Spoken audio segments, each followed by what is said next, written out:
변호사님 불법 촬영하는 사람 많이 만나보셨어요? 그럼요. 검사 생활할 때도 많이 봤고 지금도 그거와 관련된 고소 당한 사람 그리고 고소하는 사람 다양하게 많이 보죠. 그럼 몇 명 정도 보셨어요, 그러면? 명수로 확인하기는 너무 어려울 것 같고요. 건수로는 몇백 건 뭐 충분히 되고 촬영물의 개수로 치면 뭐 몇천 개, 몇만 개도 될 수 있죠. 왜냐면 막 CD 몇 장으로도 구워오기도 하거든요. CD로 구워요? 예전에 그랬는데 요즘은 이제 너무 옛날 사람 맞나? 변호사님 생각하실 때 그런 사람들은 왜 자꾸 남을 촬영한다고 생각하세요? 그 이유는 사실 그 사람들만이 정확한 이유는 알겠지만 변호사로서 의뢰인과 상담을 하거나 아니면 이제 검사로 수사할 때 당사자들을 만나서 반드시 물어봅니다. 왜냐하면 범행 동기가 뭔지는 너무나도 중요하고 그걸 알아야 이 사람이 또 재범할지 안 할지를 알 수 있기 때문에 범행 동기라는 걸 꼭 파악을 하는데요. 대부분은 특별한 이유가 없고 그냥 호기심에 그냥 이렇게 할 때 좀 짜릿함을 느껴서 라고 하시는 분들도 계셨고 별 생각 없이 제가 그 당시에 왜 그랬는지 모르겠어요, 저도 이해가 안 돼요 라고 하는 분도 계시고 가장 기억에 남는 이유 중에 하나는 이렇게 하면 내가 그 여자를 정복한 것 같은 만족감이 들어서 그렇게 했다고 솔직히 말한 피해자도 있었어요. 제가 전에 듣기로는 특히 유명한 사람 혹은 사회적으로 지위가 높은 분들은 보는 눈이 많고 행동에 제약이 많다 보니 이런 욕구 같은 것이 좀 다소 비정상적인 방법으로 유출되는 경우가 있어서 정신과적으로 하나의 어떤 원인이 될 수 있다는 얘기를 들은 적은 있습니다. 근데 막 불법 촬영은 재범 확률도 좀 높다라고 기사에 써있더라고요. 예. 근데 이건 처벌 수위가 낮아서 그런 건가요? 그런 것 같진 않아요. 왜냐하면 처벌 수위는 이런 사건들이 재범을 계속 하다 보니까 법 규정도 계속 개정이 되면서 처벌 수위가 높아졌고 단순 촬영 같은 경우에 징역형 기준으로는 5년 이하로 규정이 되어 있고 영리 목적이 있거나 그런 경우에는 더 무겁게 처벌을 하도록 하고 있어서 처벌 수위가 낮다고 보긴 어려울 것 같고 5년 이하면 너무 짧은 거 아닌가? 너무 적은 거 아닌가라고 생각할 수 있지만 죄를 짓는 사람은 누구도 5년 이하면 뭐 그 정도 감옥은 갔다 오지 뭐 라고 생각하고 행위를 하는 경우는 없기 때문에 처벌이 가벼워서라고 보기는 어려울 것 같고요. 실제로 이 처벌 수위가 범죄 예방에는 크게 기여하지 못한다는 연구 결과는 옛날부터 있어 왔던 걸로 알고 있습니다. 그래서 재범 확률이 높은 거는 아무래도 이 범죄의 성질 때문에 그렇지 않을까 싶어요. 왜냐하면 촬영이든 유포든 공통점은 외부에 드러나지 않게 내가 혼자 할 수 있는 행동이기 때문에 길거리에서 누구가 주먹으로 싸운다든가 하는 거와 같은 대범해야 되는 면이 적고 온라인을 이용하는 경우에는 익명성 뒤에 숨을 수 있기 때문에 이후에 내가 적발됐을 때 받게 될 불이익 같은 것을 특별히 생각하지 않고 더 과감해지는 면이 있는 것 같습니다.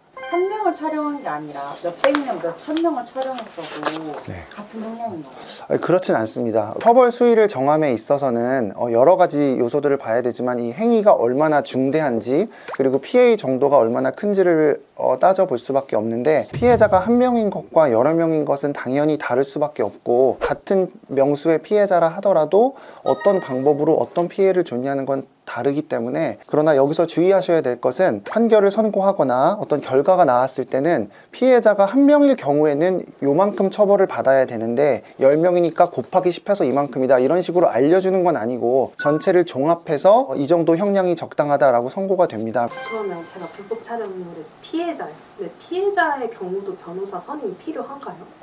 아무래도 고소를 당한 사람보다는 필요성이 적기는 해요. 그리고 몰카의 경우에는 더욱더 필요성이 적긴 한 게 피해 내용이 너무 명확하고 이거는 뭐 진술에 따라 양측 주장이 엇갈릴 가능성도 상당히 높지는 않기 때문에 가능성은 적지만 그거 역시도 사안에 따라 따져봐야 되는 이유는 길거리에서 누가 몰래 찍었다 이런 경우는 변호사의 도움을 그다지 크게 필요하지 않을 수 있으나 연인 사이에서 혹은 우리가 아는 사람 사이에서 잠자리에서 일어났는데 이 사람이 아무래도 나를 찍은 것 같다 이런 경우에는 당연히 도움이 필요할 수 있는 게 일단 그 사람이 찍지 않았다고 전면 부인을 할 수도 있고 그런 경우보단 나는 동의가 있는 줄 알았다라고 즉 묵시적 동의가 있었다고 주장하는 경우가 많거든요. 이런 경우에는 또 촬영한 걸 부인할 수는 없지만 이 촬영의 경위가 뭐고 동의가 있냐 없냐 이거는 진술이 다를 수 있기 때문에 이런 경우에는 도움이 필요할 수 있습니다. 헤어지고 나서 네. 보복의 일종은 그러니까 동의가 있고 유포한 거랑 동의가 없고 유포한 거랑 그것도 차이가 있나요? 동의 없이 찍고 동의 없이 올리면 제일 나쁜 걸 테고요. 근데 여기서 한 걸음 더 나아가 유포할 것처럼 협박하는 경우에도 처벌 수위가 굉장히 셉니다. 그러니까 일반적으로 요즘 좀 핫한 그거는 의외로 동의하에 찍는 분들은 꽤 많으세요. 촬영 자체는 동의하에 한 거니까. 근데 실제 이런 사안이 있었어요. 너 내가 영상 올릴 거야 라고 협박한 거예요. 근데 영상은 없었어요. 근데 이런 게 성폭법의 촬영물 이용 협박이라는 매우 무겁게 만들어 놓은 규정이 있거든요. 성립되지 않는다는 라는 판시도 있었어요. 왜냐면 이제 영상물이 없으니까. 근데 여기서 주의할 건 그렇다고 아무 처벌 안 받는 게 아니라 일반 협박죄로 처벌을 받을 수는 있어요. 근데 이게 아니면 아예 처벌 안 받는다고 착각하시거든요. 근데 일반 협박죄는 성폭법에 나온 그 촬영물 이용 협박보단 처벌 수위가 낮지만 이런 경우에는 죄질이 더 안 좋기 때문에 성폭법이 아닌 일반 협박죄가 적용된다 하더라도 처벌 수위는 매우 높을 수 있습니다. 가해자 입장에서 변호사를 선임을 했을 때 형량 정도가 달라져요? 달라질 수 있습니다. 왜냐하면 범행을 하게 된 경위와 사건을 진행하다 보면 상대방과 나의 주장은 일치하는 경우가 없거든요. 그래서 그런 경우에 내 주장을 일목요연하게 정리하는 것도 필요하고 그 다음에 내 주장을 뒷받침할 만한 자료들을 수집하는 것도 필요하기 때문에 이런 면에서는 당연히 변호사의 도움이 필요하고 그냥 별 준비 없이 당시에 있었던 일들만 그냥 경찰에 가서 진술을 할 경우에는 진술의 신빙성이 떨어져서 오히려 고소인 주장이 옳다고 판단이 될 경우에는 더 무거운 처벌로 연결될 수 있습니다.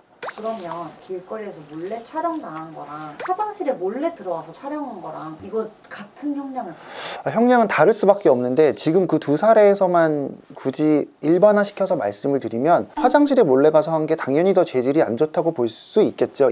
왜냐하면 화장실에서의 모습이 더 은밀한 상황에서의 모습일 수 있기 때문에 그런 부분이 더 죄질이 안 좋을 수는 있으나 사안에 따라 다를 수밖에 없는 게 길거리에서 찍는 경우도 특수한 장비를 써서 예를 들면 신발에 구멍을 뚫어서 거기 카메라를 설치해서 이렇게 몰래 찍는 분들도 계시고 범행 수법에 따라 죄질이 얼마나 불량한지가 결정될 것 같습니다.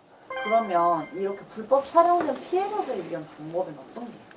촬영의 피해자들이 되신 분들을 검사 생활할 때 많이 봤는데요. 실제로 이분들이 입은 피해는 우리가 상상한 것보다 훨씬 더 큽니다. 정신적 피해가 너무 커서 외부에 나가시지 못하는 분도 본 적이 있고요. 공포심이 생겨서 미래의 이성을 아예 만나지 못하는 분도 계시고 길에 나가서 지나가는 사람이 그냥 웃기만 해도 마치 내 영상 뭐 본 거 아닌가? 이런 것 때문에 사회생활을 하기 어려운 분들도 많이 봤습니다. 이런 분들에게 도움을 주고자 비교적 최근에 법에 도입된 제도가 있습니다. 불법 촬영물을 삭제하는 제도인데요. 촬영은 이미 이루어졌다면 촬영이 어떤 걸로 시간을 되돌릴 수는 없지만 이것이 유포되거나 어디 올라가 있는 거를 막는 것은 어떻게 보면 추가 피해를 막기 위한 가장 좋은 방법입니다. 성폭력 방지법은 이런 경우에 여성가족부 장관은 정보통신 서비스 제공자에게 음란물의 삭제를 요청할 수 있다고 규정을 하고 있습니다. 이에 따라 피해자와 일정한 관련이 있는 가족은 여성가족부 장관에게 법에서 정한 일정한 절차에 따라 삭제해 줄 것을 요청해 달라고 절차를 밟을 수가 있고요. 이 과정에서 발생한 비용들은 성폭력 가해자가 부담을 하도록 되어 있습니다. 다만 이 제도의 한계는 올라간 사이트가 외국 사이트의 경우에는 이것을 사실상 강제할 방법이 없다는 아쉬운 점은 있지만 이런 제도가 들어왔다는 점에 대해서는 큰 의미가 있는 것 같습니다. 그리고 또 하나는 너무 당연한 얘기지만 고소를 하는 수밖에 없습니다. 이런 피해를 당한 분들이 고민을 하시는 거는 고소를 해도 처벌이 왠지 제대로 이루어지지 않을 것 같고 이걸로 인해서 나의 신상이 공개될 수도 있고 하는 이런 걱정들을 많이 하시지만 이거는 고소하는 과정에서 어떻게 대응하냐에 따라 전혀 달라질 수 있는 부분이고 고소를 해야만 처벌도 이루어지고 피해 보상도 받을 수 있지만 무엇보다 고소를 해서 수사를 해야 추가 피해가 있는지 즉 유포가 됐는지를 확인할 수 있고 유포가 되지 않았다 하더라도 유포될 가능성을 차단할 수 있기 때문에 가해자를 상대로 고소를 하시게 되는 경우가 대부분입니다. 촬영만 한 거랑 유포까지 한 거랑 형량 많이 달라요?